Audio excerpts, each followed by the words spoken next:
الحمد لله نحمده ونستعينه ونستغفره ونؤمن به ونتوكل عليه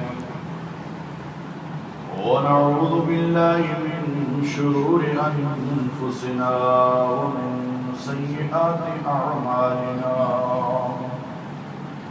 من يهده الله فلا مضل له ومن يضلله فلا هادي له ونشهد أن لا إله إلا الله وحده لا شريك له ونشهد أن سيدنا وسندنا وشفيعنا وحبيبنا وطبيبنا وطبيب قلوبنا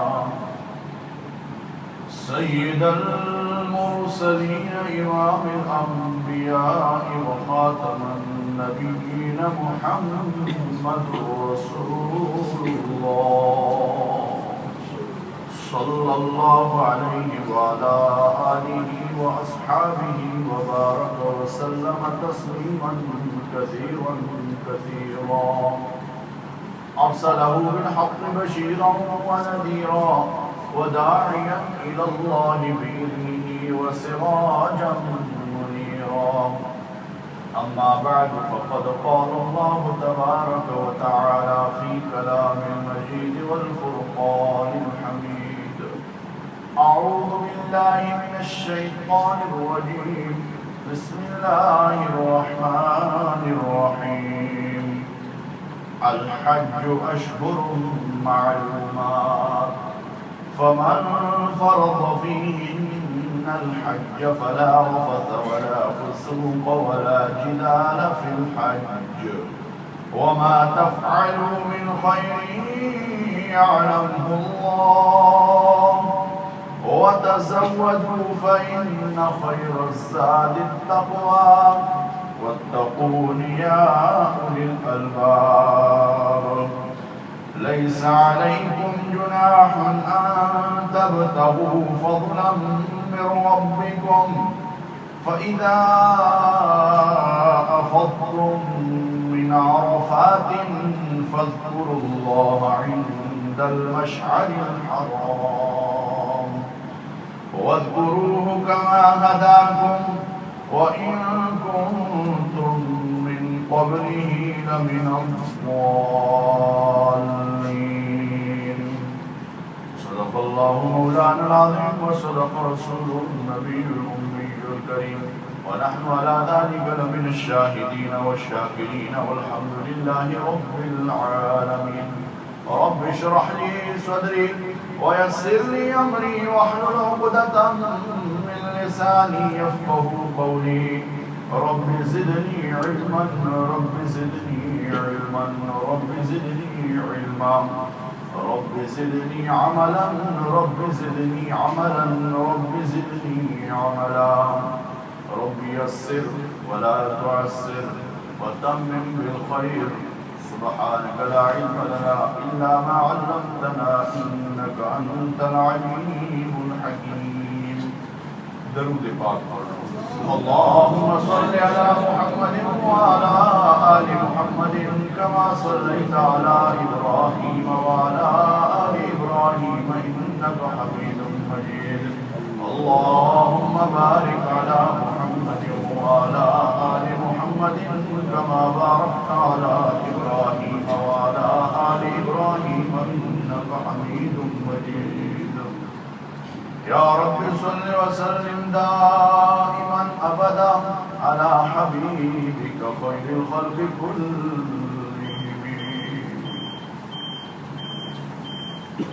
نہایت قابل صد احترام بزرگوں دوستوں بھائیوں قرآن کریم فرقان حمید کی چند آیات کلمات آپ حضرات کے سامنے تلاوت کی جیسا کہ آپ کو معلوم ہے ہمارا موضوع پچھلے کئی جمعوں سے حج کے بارے میں اور الحمدللہ ثم الحمدللہ کہ اس کی وجہ سے رب العالمین نے چند ساتھیوں کو تیار بھی کر دیا جو انشاءاللہ حج پہ جائیں گے. تو ہمارے لیے تو یہی فائدہ ہے تو پہلے ہمارا حج کا بیان جب لوگ حج پہ چلے جاتے تھے تو اس وقت شروع ہوتا تھا. اس دفعہ ہم نے چینجنگ کی کہ رمضان کے فوراً بعد ہی شروع کر دیے جائے. تو اس کا فائدہ یہ ہوا کہ جو صرف ارادہ ہی کرتے تھے رب العالمین نے ان کی ارادوں کو وجود بخش دیا. اب الحمدللہ وہ تیار ہوا تو فائدہ ہوا. اور مزید بھی انشاءاللہ امید ہے کہ اللہ رب العزت ابھی دن تو ہے کسی کو تیار کروا دے کہ جس کے اوپر حج فرض ہوتا ہے وہ حج جب فرض ہو جائے تو پھر حج کو چھوڑنا گناہ ہے. فرض نہیں ہے تو رب العالمین نے انسان کے اوپر آسانی رکھی ہے، لیکن اگر فرض ہو گیا تو پھر ادا کرنا چاہیے. حضور علیہ الصلوۃ والسلام ارشاد فرماتے ہیں کہ نیکی کا ارادہ کرو تو اس کو جلدی کر لیا کرو. نیکی ہو اور پھر تاخیر ہو، ایسے نہیں کرنا چاہیے. تو پچھلے جمعے آپ نے سنا، پچھلے سے پچھلے جمعے، کہ رب العالمین قرآن کریم فرقان حمید کے اندر جو ارشاد فرماتے ہیں کہ جب حج کا ارادہ کرو یا عمرے کا ارادہ کرو تو اس کو پورا کرو، اور پھر راستے میں اگر روک ٹوک ہو جائے تو جو جانور تمہارے پاس ہو گورنمنٹ کی طرف سے روک ہو جائے یا کوئی ایسی حالت پیش آئی کہ آگے لوگ آپ کو چھوڑ نہیں رہے تو پھر آپ ایسے کر دو کہ اپنا جو جانور ہے اس کو اللہ کے راستے میں دے دو، اللہ کے حضور پیش کر دو، ذبح کرو. اور اس سے پہلے آپ اپنے سروں کے بالوں کو نہ منڈواؤ یہاں تک کہ آپ کا جانور اس جگہ پہنچ نہ جائے جو جگہ اس کے لیے مقرر ہے، یعنی مسجد حرام کے اندر. اور اگر تم میں کوئی مریض ہو جائے یا اس کے سر میں درد ہو جائے اتنا شدید تو وہ اپنے بالوں کو منڈوا سکتا ہے. اس کے فدیے میں وہ کیا کرے؟ یا روزے رکھے 3، یا کیا کرے 6 مسکینوں کو کھانا کھلائے، اور تیسرے نمبر پہ فرمایا کہ یا وہ قربانی کرے. اونٹ کی طاقت رکھتا ہے اونٹ کی کرے، گائے کی طاقت رکھتا ہے گائے کی کرے، بکرے کی طاقت رکھتا ہے بکرے کی کرے. اب یہ تو جس کے پاس جتنی مال و دولت ہوگی وہ اسی حساب سے کرے گا، کیونکہ اب مریض بن چکا ہے، بیمار ہو گیا ہے، حکیم ڈاکٹروں نے کہہ دیا کہ تیرے سر کے بال کو منڈوانے کے بغیر تیرا علاج نہیں ہو سکتا، یا زخم تیرا اتنا گہرا ہے کہ جب تک بال نہ ہٹائے جائیں اس وقت تک پٹی نہیں کر سکتے. تو فرمایا کر لو کوئی بات نہیں ہے، لیکن یاد رکھو کہ اس کے بدلے میں تمہیں کچھ دینا ہوگا. یا 3 روزے رکھنے ہوں گے، یا تمہیں اللہ کے راستے میں 6 مسکینوں کو کھانا کھلانا ہوگا، یا ایسے ہوگا کہ تمہیں قربانی دینی ہوگی. اور جب امن ہو جائے تو پھر تمہیں آزادی ہے، حج تمتع کرو، حج قران کرو، عمرے کو اس کے ساتھ شریک کر لو، اور جو جانور تمہیں میسر ہو اس کو اللہ کے راستے میں قربان کرو. یہاں حج افراد کا حکم نہیں ہے، حج افراد کے بارے میں بات نہیں کی گئی. آگے اس کو جو ہے بیان فرمایا گیا ہے. حج 3 قسم کا ہوتا ہے، حج تمتع، حج قران اور حج افراد. یہ 3 قسم کا حج ہوتا ہے.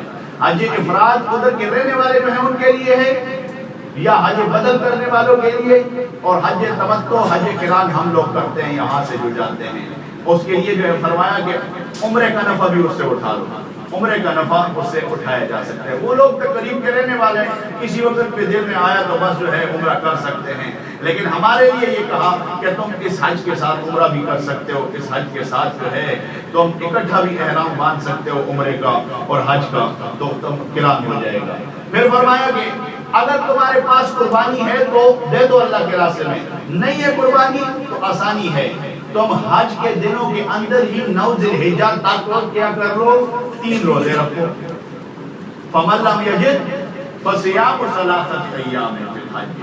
3 روزے رکھو، 3 نہیں رکھنے 10 رکھنے، لیکن 9 ذی الحجہ تک رکھو، کیونکہ تمہارے پاس پیسے ہی نہیں ہے، مال و دولت ہے کوئی نہیں ہے، حج کرنے آ گئے ہو لیکن اب قربانی کی طاقت تمہاری نہیں ہے، تو رب العالمین فرماتے ہیں کہ اب 3 روزے رکھ لو، عرفات تک 3 روزے رکھ لو. اور جب گھروں کو لوٹ جاؤ تو پھر ایسے کرو کہ 7 روزے وہاں پہ رکھ لو. یہ کل تعداد کتنی ہو جائے گی؟ تلک عشرۃ کاملہ، یہ 10 ہو جائے گی، تمہارے ذمہ سے قربانی ادا ہو جائے گا اس روزوں کی وجہ سے۔ اور پھر فرمایا ذالک لمن لم یکن اہل حاضر المسجد الحرام، یہ ان لوگوں کے لیے نہیں ہے جو مسجد حرام کے قریب رہتے ہیں۔ مسجد حرام کے قریب والوں کے لیے تو حج افراد ہے، وہ تو حج افراد کریں گے، حج افراد میں قربانی نہیں ہے، وہ صرف حج ہے۔ اب اللہ فرماتے ہیں واتقوا اللہ، اس میں بھی اللہ سے ڈرو، کہیں کمی کوتاہی کوئی دوسرا نہ ہو۔ تو معلوم ہوا کہ جب بھی ہم کوئی نیک کام کریں تو اس کے بعد استغفار کریں، استغفر اللہ استغفر اللہ استغفر اللہ، یا اللہ نیک کام تو میں نے کر لیا ہے لیکن اب میں اس سے ڈر رہا ہوں کہ ایسا نہ ہو کہ یہ میرے منہ پہ نہ مار دیا جائے، کہیں کمی کوتاہی نہ ہو، اس لیے میں استغفار کرتا ہوں۔ اس لیے حضور پاک صلی اللہ علیہ وسلم ارشاد فرماتے ہیں جب نماز ادا کر چکو تو اس کے فوراً بعد اللہ اکبر استغفر اللہ استغفر اللہ استغفر اللہ کہہ دیا کرو۔ کیوں کہ نماز بہت بڑی اللہ کی عبادت ہے جو اسلام لانے کے بعد فوراً فرض ہو جاتی ہے، تب اس کو ادا کیا ہے، لازماً ہم سے کمی کوتاہی ہو جاتی ہے، فرمایا اس کمی کوتاہی کو پورا کرنے کے لیے استغفار کیا گیا ہے، استغفر اللہ استغفر اللہ استغفر اللہ۔ فرمایا جو بندہ استغفار کرتا ہے وَقُلْتُ اسْتَغْفِرُوا رَبَّكُمْ إِنَّهُ كَانَ غَفَّارًا، یہ تو نوح علیہ السلام کی قوم ہے، ان کو ارشاد فرمایا گیا ہے کہ استغفار جو کرے گا تو کیا ہوگا؟ وَيُمْدِدْكُمْ بِأَمْوَالٍ وَبَنِينَ وَيَجْعَلْ لَكُمْ جَنَّاتٍ وَيَجْعَلْ لَكُمْ أَنْهَارًا۔ فرمایا اولاد میں بھی کثرت، کس کی وجہ سے؟ استغفار کی وجہ سے۔ اس لیے کہتے ہیں جس کی اولاد نہ ہو وہ استغفار کی کثرت کرے، اللہ رب العزت استغفار کی برکت سے اس کو اولاد نصیب فرمائے گا۔ وَيُمْدِدْكُمْ بِأَمْوَالٍ وَبَنِينَ، اور اولاد بھی وہ عطا کرے گا، بنین کا لفظ آیا فرمایا بیٹے عطا کرے گا، بیٹے، لیکن دل کے ساتھ جو ہے وہ دوسرا کرے، ذرا اللہ سے مانگتا رہے۔ تو اب یہ ہے کہ ہم دیکھیں کہ قرآن کی آیت یہ کہہ رہی ہے کہ جو ادھر کے رہنے والے ہیں یہ ان کے لیے مسئلہ نہیں ہے، ان کے لیے الگ مسئلہ ہے۔ وَاتَّقُوا اللَّهَ، اللہ سے ڈرو، وَاعْلَمُوا أَنَّ اللَّهَ شَدِيدُ الْعِقَابِ، اللہ تو جانتا ہے جو کچھ تم کرتے ہو اس کا عذاب بھی بڑا شدید ہے، اس کا عذاب بڑا شدید ہے۔ اب یہ نہیں کہ حج پہ چلا گیا اور حج میں اپنی منمانی کر رہا ہے، حج پہ چلا گیا اپنی مرضی سے کام کر رہا ہے۔ آگے قرآن کی آیت یہی بتاتی ہے کن کن چیزوں کی تمہیں اجازت ہے۔ الحج اشہر معلومات، توجہ ہے، الحج اشہر معلومات، حج کے تو مقرر مہینے ہیں، کب سے شروع ہوتے ہیں؟ میرے ہاتھ کب سے شروع ہوتے ہیں حج کے مہینے؟ ہم مسلمان ہیں، یاد رکھنا چاہیے، اب پھر کہہ دیتا ہوں، حج کا مہینہ، حج کے مہینے شروع ہوتے ہیں عید کا چاند نظر آئے، چھوٹی عید کا چاند نظر آئے، اس سے لے کر 10ویں ذی الحجہ تک، بڑی عید تک۔ چھوٹی عید کا چاند نظر آئے اس وقت سے لے کر بڑی عید کا موقع آ جائے، کیونکہ بڑی عید کا چاند تو 10 سے پہلے نظر آتا ہے نا، بڑی عید کا موقع آ جائے 10ویں ذی الحجہ قربانی تک، یہ حج کے مہینے کہلاتے ہیں۔ اب یاد رہے گا، آسان سی ایک عید سے لے کر دوسری عید تک، ایک عید سے لے کر دوسری عید تک، آسانی ہے۔ اب چاہے مہینوں کے نام آپ کو یاد نہ ہو، شوال، ذوالقعدہ، ذی الحجہ کی 10 تک، اب فرمایا کہ آسانی ہے کہ ایک عید سے لے کر دوسری عید تک، یہ کہ الحج اشہر معلومات، یہ حج کے مہینے ہیں، ہم مسلمانوں کو پتہ ہونا چاہیے۔ اس میں حج کا احرام تم باندھ سکتے ہو، اس میں حج کا احرام باندھ سکتے ہو۔ پہلے زمانے میں سفر ہوتے تھے، اونٹوں کا سفر، اور کوئی ثواب زیادہ حاصل کرنے کی نیت سے حج کرام کا احرام باندھ لیتا تھا، حج کرام کا احرام، یا ویسے حج تمتع کا بھی اگر باندھتا تھا تو وہ کہتا تھا یار احرام کی حالت میں ہوں گا تو کوئی گناہ سرزد نہیں ہوگا، میری توجہ ہوگی اور اس سے مجھے ثواب زیادہ ملے گا، دعائیں زیادہ قبول ہوگی، کیونکہ احرام کی حالت میں رب العالمین دعاؤں کو زیادہ قبول فرماتا ہے، اور پھر اسی حالت میں جاؤں گا۔ تو فرمایا اس بندے کے لیے اگر کوئی باندھنا چاہے تو چھوٹی عید سے لے کر بڑی عید تک کے اندر یہ باندھ سکتا ہے، نیت حج کی کر سکتا ہے۔ اور ساتھ میں فرمایا کہ تمتع فمن تمتع بالعمرۃ الی الحج، عمرہ بھی اس کے ساتھ کر سکتا ہے، اس سے بھی نفع اٹھا سکتا ہے، نفع اٹھا سکتا ہے۔ اور پھر یہ ہے کہ تمتع کیا یا قران کیا، قران تمتع کسے کہتے ہیں آج اس پہ بات کریں گے۔ تمتع اسے کہتے ہیں کہ بندہ عمرے کا احرام باندھے، عمرے کا احرام باندھے، حج کا احرام بعد میں باندھے گا۔ تمتع عمرے کا احرام باندھ لیا، عمرہ کر لیا، عمرے کے بعد احرام کو کھول دیا، اب اپنے کام کاج میں مصروف ہے، نمازیں پڑھ رہا ہے کعبے کے اندر، طواف بھی کر رہا ہے، دل کیا دن ہے تو اس میں عمرہ بھی کر لیا مسجد عائشہ سے، دوسرا کر لیا مسجد عائشہ سے، پھر احرام کو کھول لیا، کیونکہ فمن تمتع بالعمرۃ الی الحج، اس عمرے کی بھی جو ہے نفع اٹھا رہا ہے ساتھ میں۔ اور جب 7ویں ذی الحجہ آ گئی، 8ویں ذی الحجہ آ گئی تو پھر کیا کرتا ہے؟ پھر حج کا احرام باندھ لیتا ہے، حج کی نیت کرتا ہے اور سیدھا منا چلا جاتا ہے، سیدھا منا کی طرف جا، پھر حج کرتا ہے، منا میں 5 دن رہتا ہے، عرفات بھی جاتا ہے اور مزدلفہ بھی جاتا ہے، مزدلفہ سے پھر جو ہے منا کی طرف آتا ہے، کنکریاں مارتا ہے، پھر اس کے بعد طواف زیارت کرتا ہے، طواف زیارت کے بعد سعی کرتا ہے، یہ اپنے افعال کو، ارکان کو پورا کر لیتا ہے، اسے کہتے ہیں حج تمتع۔ حج قران کسے کہتے ہیں؟ حج قران اسے کہتے ہیں کہ اس نے احرام باندھ لیا جی، احرام باندھتے ہوئے اپنے علاقے سے یا میقات سے، یا اللہ میں عمرہ اور حج دونوں کی نیت کرتا ہوں، عمرہ اور حج، پہلے یہ کہ صرف عمرے کی نیت کی اور 8ویں ذی الحجہ کو جا کے احرام باندھا، وہ سے کہتے ہیں تمتع۔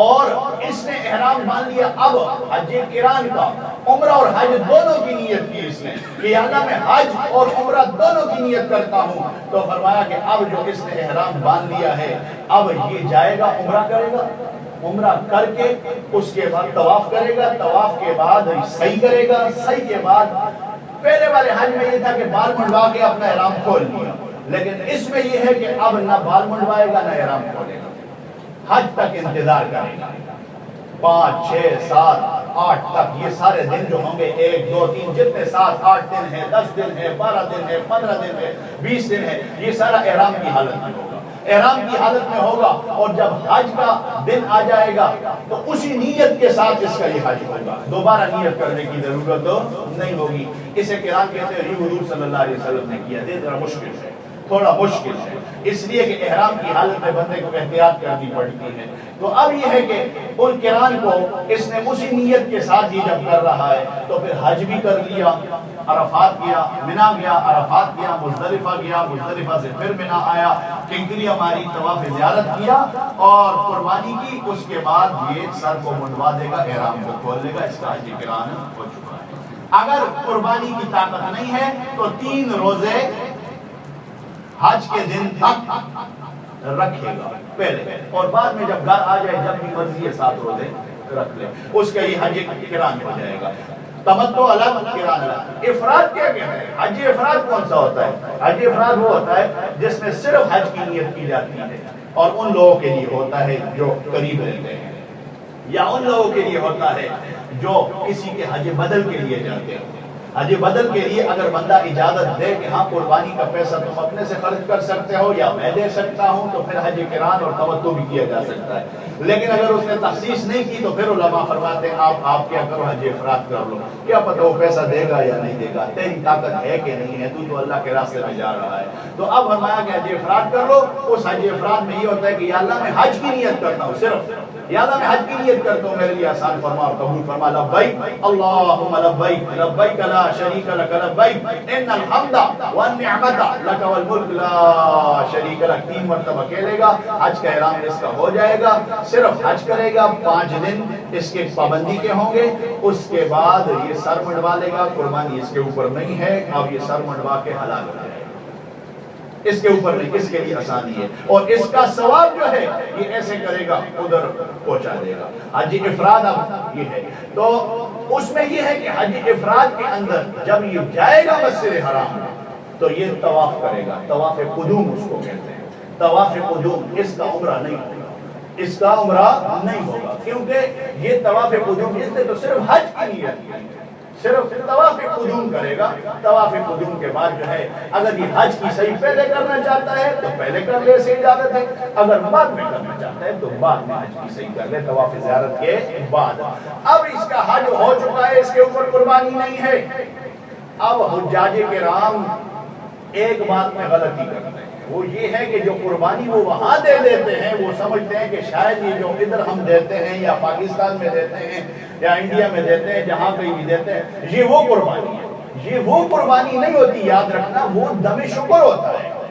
وہ کیا ہوتا ہے؟ دم شکر. اب آپ آسانی سے مسئلہ سمجھانے کے لیے جو ہے ایک بات کہ جس طرح ہم رمضان کے بعد صدقہ فطر دیتے ہیں، فطرانہ دیتے ہیں، فطرانہ دیتے ہیں. ایک بندہ کہے کہ آپ نے منت کی ہے جی، ہم نے تو نظر کی ہے جی فلاں چیز کی، تو یہ وہ ہے؟ نہیں، یہ وہ نہیں ہے. یہ آپ کے رمضان کے روزوں کی برکت سے ہے کہ اللہ رب العزت آپ کے روزوں کے اندر جو کمی کوتاہی ہو گئی ہے اس کی کمی کوتاہی کو رب العالمین معاف فرما دے، اور تیرے بچوں کا صدقہ ہے اور تیرے گھر والوں کا یہ سارا صدقہ ہے. تو یہ دم شکر ہوتا ہے، اسے کہتے ہیں دم شکر، جو ادھر قربانی دی جاتی ہے. کہ حج کے اندر اگر کمی کوتاہی ہو گئی ہو انسان سے، بندے کو پتہ نہیں ہوتا کہ میرے سے کیا غلطی ہوئی ہے، تو اللہ رب العزت اس دم شکر کی وجہ سے اس کی ساری غلطیوں کو معاف فرما دیتے ہیں. حج افراد کے لیے کیا ہے؟ حج افراد کے لیے چونکہ دن تھوڑے ہوتے ہیں اور اس میں جو ہے غلطی کا اتنا احتمال نہیں ہوتا، اس لیے فرمایا کہ تم ایسے کرو، بعد میں تھوڑا سا صدقہ دے دیا کرو، بعد میں تھوڑا سا صدقہ دے دیا کرو، تاکہ کوئی کمی کوتاہی اگر ہو گئی ہو احرام کی حالت میں، کوئی بال ٹوٹ گیا ہو یا کسی جگہ کھجلی کر لی ہو یا اسی طرح جو ہے کسی جگہ سے زخم کر دیا ہو جو صدقے کے لائق ہو، تو بس تھوڑا سا صدقہ دے دیا اور اللہ رب العزت نے معاف فرما دیا. اب یہ باتیں ہو گئی، 3 قسم کا حج ہو گیا. اب آگے کیا اللہ ارشاد فرماتے ہیں، اب توجہ کریں. فمن فرض، جس نے اپنے اوپر فیہن الحج، حج کو فرض کر دیا ان مہینوں کے اندر، یعنی ضروری کر دیا، ارادہ کر لیا، پاسپورٹ دے دیا، ویزا لگوا لیا، ارادہ کر لیا، تو پھر وہ کیا کرے؟ فلا رفث، وہ اپنی بیوی سے دور رہے، وہ اپنی حق حلال کی بیوی سے کیا کرے؟ دور رہے. کبھی کبھی بیوی بھی ساتھ جاتی ہے نا، احرام کی حالت میں تو بیوی سے دور جائے گا، ہاں، اس لیے جو ہے مسئلے کی تحقیق ضروری ہے. اب بیوی سے دور اس طرح رہے کہ بیوی ساتھ جا رہی ہے تو احتیاط کرے، کوئی دستانے وغیرہ ہوں اس عورت کو یا کپڑے کے ذریعے سے یا ایسے ذریعے سے، تاکہ بدن کو ساتھ گرمی نہ لگے. بس یہ مسئلہ ہے. فلا رفث، یا کوئی نظر. اب یہ تو ہوگا پہلا مسئلہ بیوی کا ہے جو تفسیر ابن کثیر نے لکھا ہے. اور دوسری بات یہ ہے کہ ہم یہ کریں کہ اگر ہماری نظر غلط جاتی ہے تو غلط جگہ پہ نظر نہ جائے. ہمارا دل غلط جا رہا ہے، ہماری سوچ غلط جا رہی ہے، تو کوشش کریں کہ فلا رفث، ہم اس کی طرف نہ جائیں، فحاشی کی طرف ہمارا دھیان نہ جائے. کیونکہ ہم نے کیا باندھا ہے جی؟ احرام باندھا ہے، احرام باندھا ہے. اور یہ بعین ہی اس طرح ہے جس طرح ایک بندہ مر جاتا ہے اور اس کو 2 کپڑوں کے اندر جو ہے کفن دیا جاتا ہے. یہ کفن پہن کر اللہ کے دربار میں جاتا ہے کہ یا اللہ یہ قربانی دینے کے لیے میں حاضر ہوں، یہ قربانی دینے کے لیے میرے ہاتھ میں کچھ بھی نہیں ہے سوائے تیرے رحمت اور فضل، کچھ بھی میرے پاس نہیں ہے. یہ اقرار کرتا ہے اور اپنے عمل سے یہ ثابت کرنے کے لیے جا رہا ہے. اب فرمایا کہ فَفِيهِنَّ فَلَا رَفَثَ، یہ اپنی بیوی سے حق حلال کی بیوی. اور دوسری بات یہ ہے کہ جو شادی شدہ حضرات ہیں وہ سمجھتے ہیں، اشارہ کروں گا کہ احرام کی حالت میں اپنی بیوی سے دور رہے، اپنی بیوی سے دور رہے. احرام کے بغیر جو چیزیں جائز تھی وہ اب تمہارے لیے جائز نہیں ہے، ٹھیک ہے.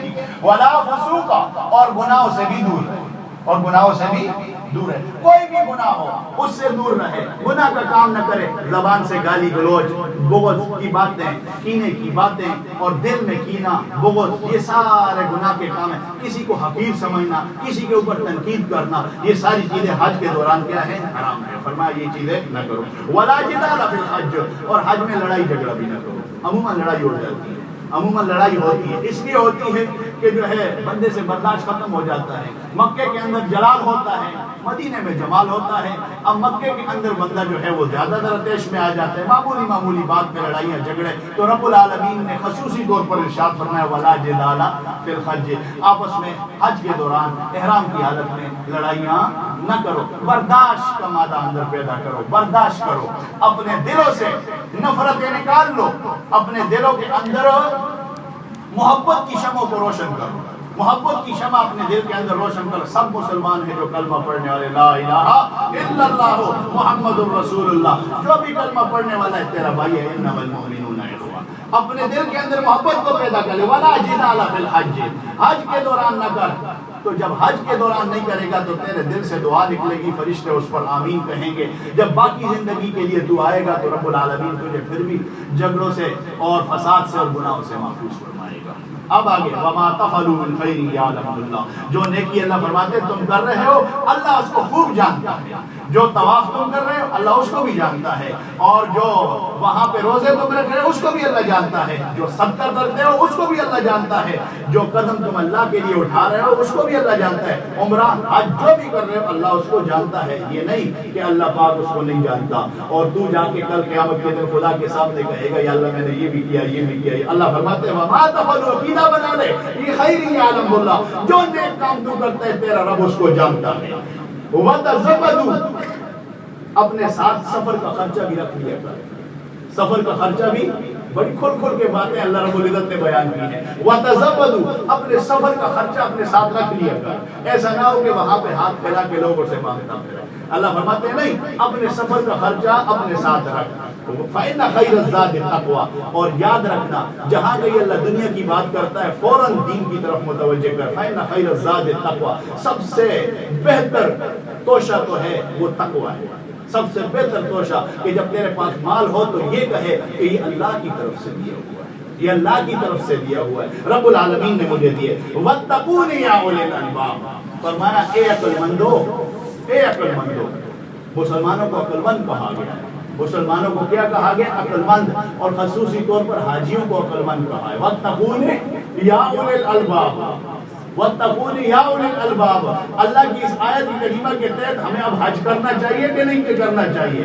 اللہ کے نزدیک عقل مند بننا چاہیے۔ وَاتَّقُونِ يَا أُولِي الْأَلْبَابِ، اے عقل مندو مجھ سے ڈرو، اے عقل مندو مجھ سے ڈرو۔ یعنی عقل مندی کا کام کیا ہے کہ کس سے ڈرو؟ رب سے ڈرو، اور بے عقلی کا کام کیا ہے کہ رب سے نہ ڈرو۔ عقل مندی کا کام یہ ہے کہ رب سے ڈرو۔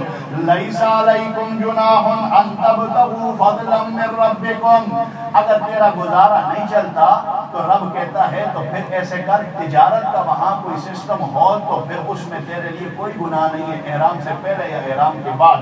لَيْسَ عَلَيْكُمْ جُنَاحٌ أَن تَبْتَغُوا فَضْلًا مِّن رَّبِّكُمْ، رب کا فضل تلاش کرنے میں تیرے لیے کوئی گناہ نہیں ہے، وہاں تجارت کر لے، وہاں کر لے تجارت، اپنے لیے روزی روٹی کما۔ اس لیے جو ہے بعض لوگ کہتے ہیں نا کہ جناب میرے دکان کا کام عرض ہو جائے گا، یا میں نہیں جا سکتا، میں یہ نہیں کر سکتا۔ میں اس زمانے میں تو یہ نہیں ہوتا، بازار لگتے تھے تو فرمایا ان بازاروں کے اندر صحابہ کرام کو تردد ہوا کہ آیا ہم غریب لوگ ہیں، ہمارا تو مال تجارت آتا جاتا ہے تو ہم کیا کریں، ہم کچھ تجارت کر سکتے ہیں کہ نہیں؟ تو اللہ رب العزت نے آیت کریمہ نازل کر دی، فرمایا نہیں تم تجارت کر سکتے ہو، احرام سے پہلے یا احرام کے بعد تم تجارت کر سکتے ہو، اس میں تمہارے لیے گناہ کچھ۔ فَإِذَا أَفَضْتُم مِّنْ عَرَفَاتٍ فَاذْكُرُوا اللَّهَ عِندَ الْمَشْعَرِ الْحَرَامِ، اور پھر جب تم عرفات سے واپس لوٹو، عرفات کا دن جو ہوتا ہے وہ حج کا دن ہوتا ہے، پوری دنیا کی خلقت وہاں پہ جمع ہوتی ہے، اور پھر عرفات کے میدان میں ایک سیکنڈ کے لیے بھی اگر کوئی حج کی نیت سے چلا گیا اس کا حج ادا ہو گیا۔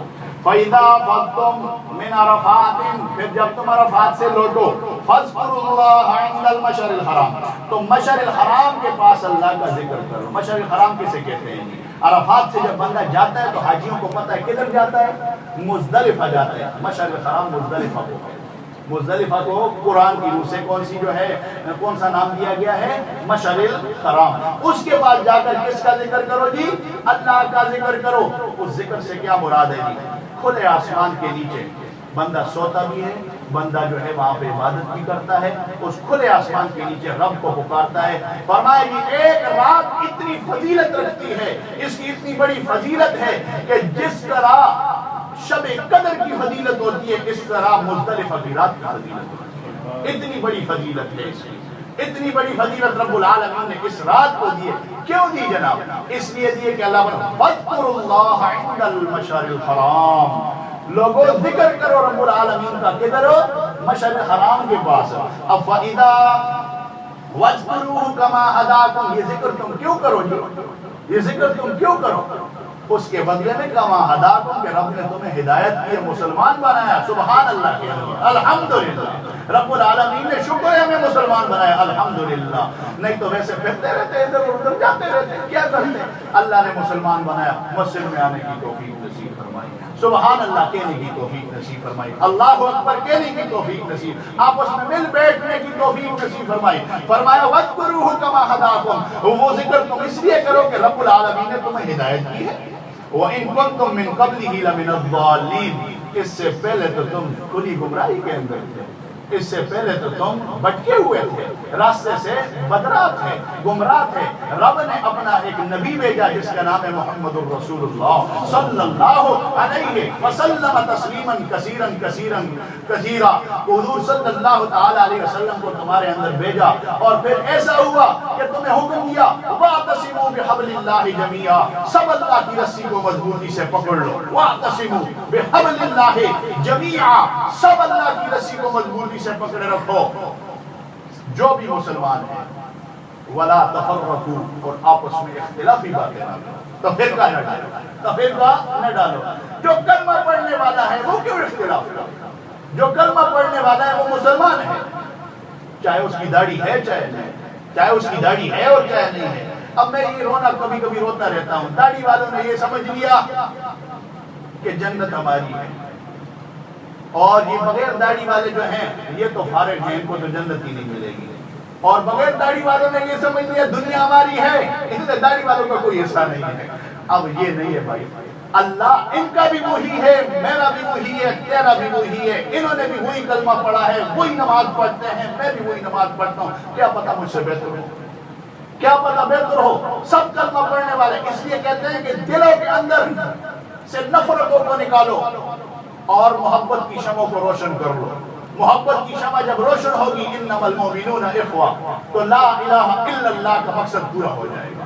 لا الہ الا اللہ محمد الرسول اللہ کا مقصد پورا ہو جائے گا.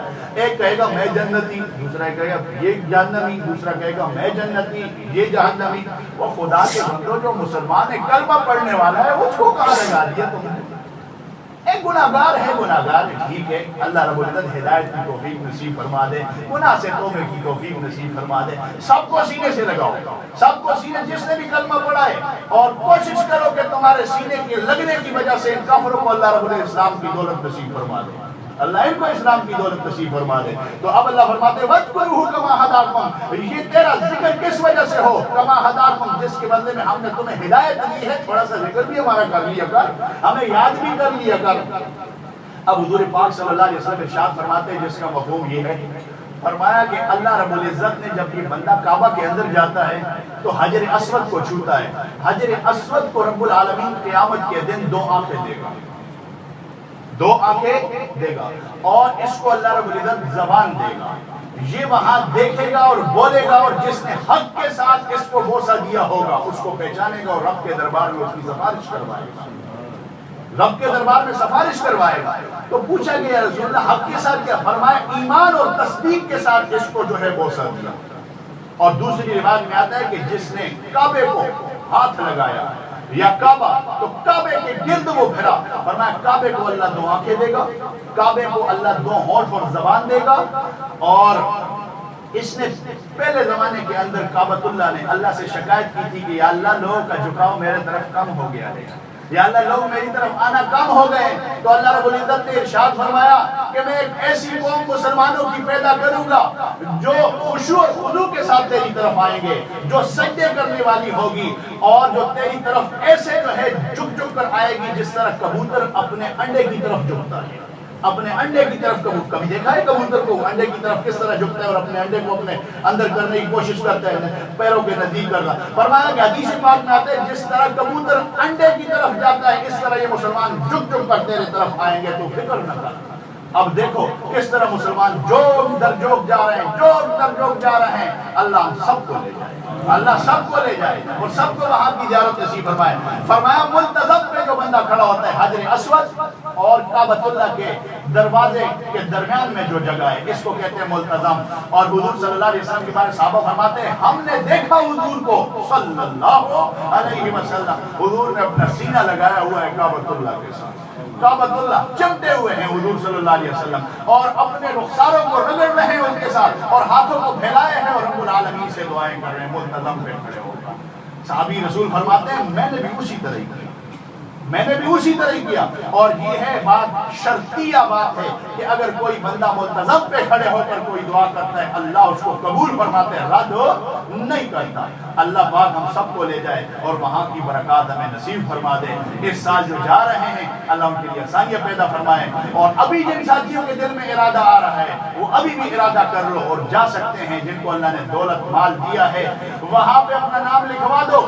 قیامت کے دن یہی حجر اسود بولے گا, یہی رکن یمانی بولے گی. فرمایا حضور صلی اللہ علیہ وسلم نے رکن یمانی اور حجر اسود کے درمیان 70 فرشتہ کھڑا ہے.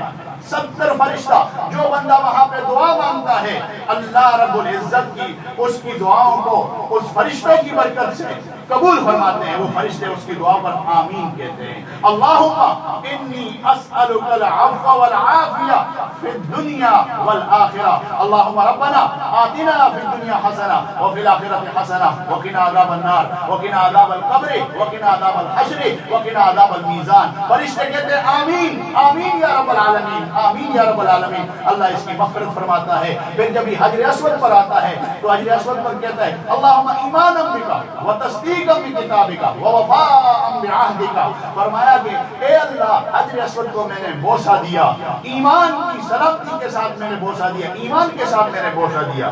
وتصدیقا بکتابکا اور تیری کتاب کی تصدیق کرتے ہوئے دیا. یہ کتاب ہے اللہ کا, اللہ کا قرآن ہے. فرمایا اس کی تصدیق کرتا ہوں اس کے. ووفاء بعہدکا تیرے ساتھ ازل میں جو میں نے وعدہ کیا تھا رب العالمین ہونے کا, رب العالمین ہونے کا, اس وعدے کو پورا کرنے کی وجہ سے میں نے اس کو بوسہ دیا. فرمایا یہی حجر اسود کل قیامت کے دن کھڑا ہو جائے. یا اللہ یہ وہ بندہ ہے جس نے تیرے وعدے کو پورا کیا تھا, تیرے وعدے کو جس نے پورا کیا تھا. یہ وہ بندہ ہے جس نے تیری کتاب کی تصدیق کی تھی. یہ وہ بندہ ہے جس کے اندر ایمان تھا. اللہ کہے گا اچھا آیا تھا وہاں پہ, اللہ کو جانتے ہیں لیکن آیا تھا وہاں پہ, آیا تھا. فرمایا جنت میں لے جاؤ, جنت میں لے جاؤ. اللہ رب العزت ہم سب کو وہاں جانے کی توفیق نصیب فرمائے. اور پھر انشاءاللہ اگلے جمعہ کے اندر جو انشاءاللہ یہ بات آئے گی کہ حضور پاک صلی اللہ علیہ وسلم کی مدینے کی زیارت, وہاں کے حضور پاک صلی اللہ علیہ وسلم کے روزے اطہر کی زیارت, وہ کس طرح بڑی بشارتیں ہیں انشاءاللہ. یہ انشاءاللہ سلسلہ چلتا رہے گا. اللہ پاک ہم سب کو زندگی نصیب فرمائے, خیریت عافیت کی زندگی نصیب فرمائے. وآخر دعوانا ان الحمدللہ رب العالمین.